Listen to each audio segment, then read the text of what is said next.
Coming up on BrickNerd, we'll take a look at the fabulous MINI Cooper, the Rigde system from BrickForge, and a visit to San Diego ComicCon. All that and the latest LEGO news right here on BrickNerd.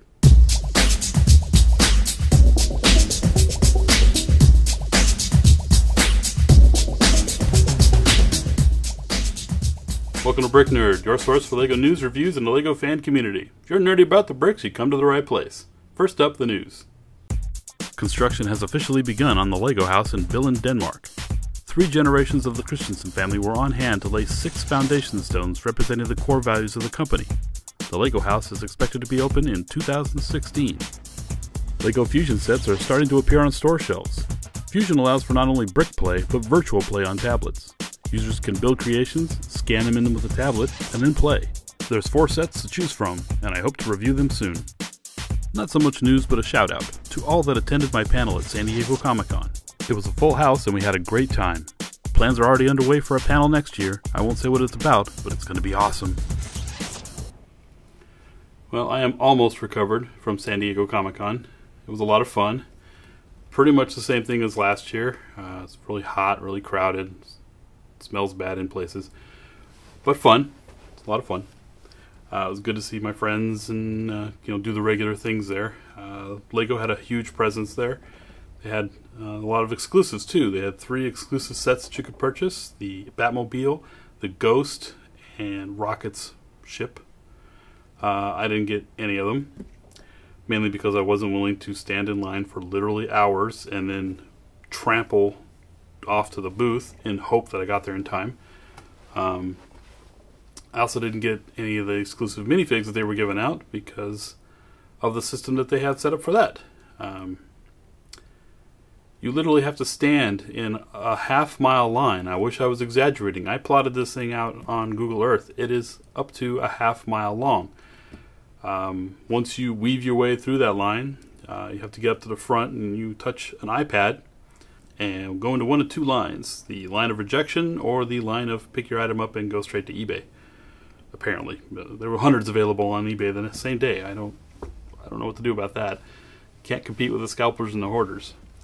So literally thousands of people went away empty-handed and sunburned. So that's fun. Other than that, it was a good time. I didn't really expect to get any of the exclusives. In fact, I didn't care. In fact, most of Comic-Con I was kind of taking it easy on. There were days I didn't get there till 2 o'clock in the afternoon. I don't care. I decided to take it easy this time, and I was much better for it. The recovery is going to be much quicker. I did shoot a video while I was there. Take a look at that.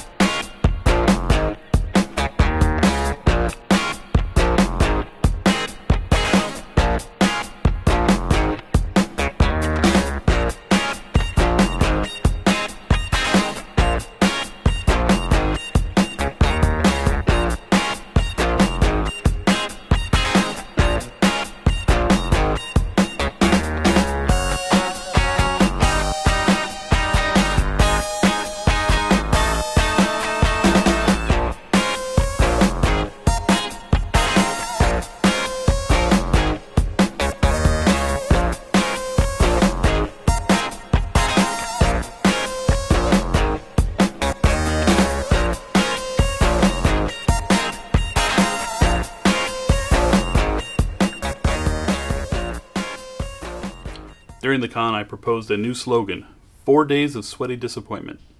I don't know if it'll catch on. Anyway, let's look at these. This is the Rigde system from BrickForge. That stands for, I'm going to get this right, Rapid Interchangeable Guns Gear Equipment Design. It's fantastic. This is, I'm going to file this under why didn't I think of that? Or why didn't LEGO think of that? The whole system is based on a harness with little tiny pegs on it, as well as some equipment. And equipment itself has got corresponding holes in it, so you can connect to whatever you want. You want to put on a grenade, an ammo pouch, whatever you want, and you can totally customize your figures. This not only gets around the kind of monotony you get with a large military setup, because there's very limited equipment to choose from as far as parts you can add on, even from companies like BrickForge and other third-party equipment suppliers out there. things start to look the same. No longer. Once you have this system, every figure can be completely customizable with whatever you want them to carry. I think that's fantastic. The quality is great. There's printing on a lot of the pieces, and the color matching on it for the actual Lego elements is really good.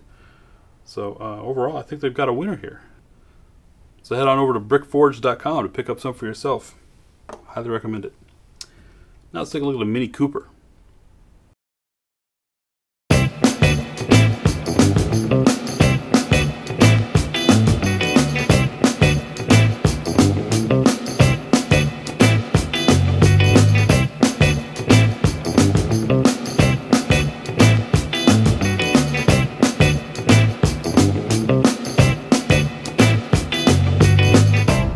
When it was introduced in 1959, the Mini became an instant hit.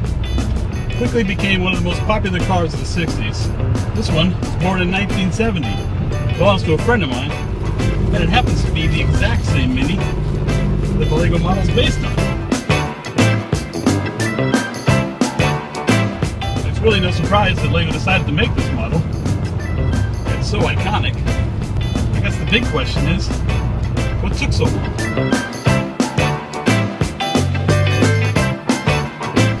The Lego model, like the car, is fantastic. Actually, makes you feel like a kid playing with it. I mean the car, not the toy. Actually, both.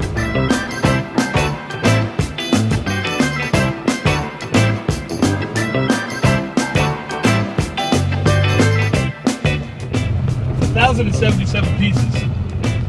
My wife and I about 3.5 hours to put it together. Had a good time doing it. But you know that if you joined us for the live build. Got some really cool features in it. The moving seats, the opening boot and bonnet, and of course, the picnic basket. What a marvelous addition.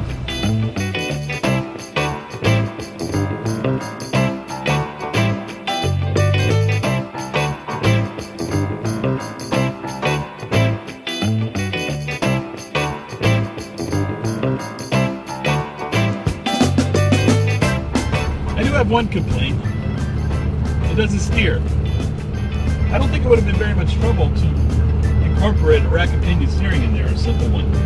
I know we're kind of delving into Technic territory when we go there, but I've seen that in a lot of other models at Hard Technic, and I don't think it would have been that big a deal to try and perfect.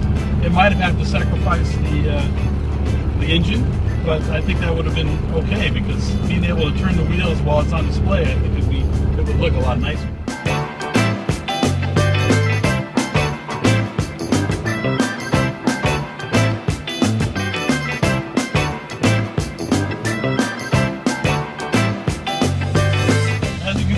The Lego model, like its real-world counterpart, is just about perfect. God, this thing's fun.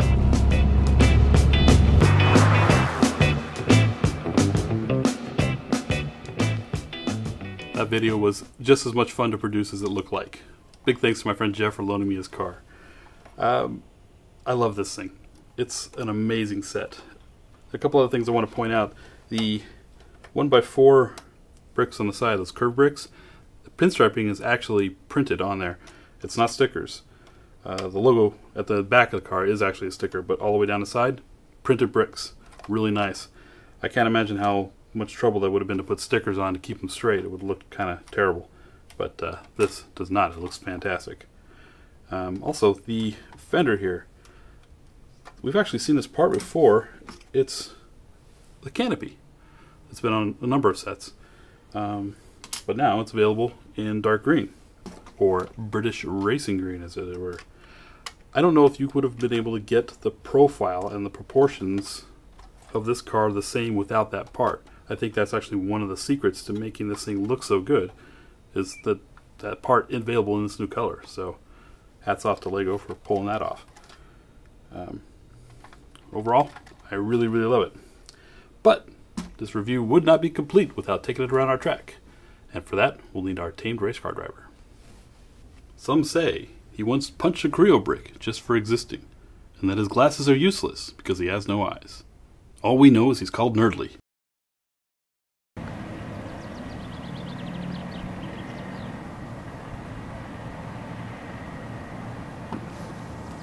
Well, what were you expecting? It doesn't actually go or anything. Even if it did, it doesn't steer.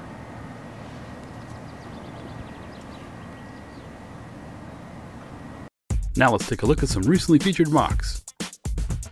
The Dark Knight is ready for action in this large-scale figure from Polywin. Not only is he totally awesome, he's 100% Lego. Even the cape is cut from a Lego Club t-shirt. It's time to test your movie knowledge, and maybe have a couple of laughs with this clever series by Suck My Brick. There's 10 in all, featuring movies from all genres. How many can you guess? The Sculpture of the Monkey King by the Deathly Halliwell is simply gorgeous. It just doesn't get much better than this. Well, that about does it this episode of BrickNerd. Please subscribe, follow us on Twitter and Instagram, like us on Facebook, and visit us at BrickNerd.com. Thanks for watching.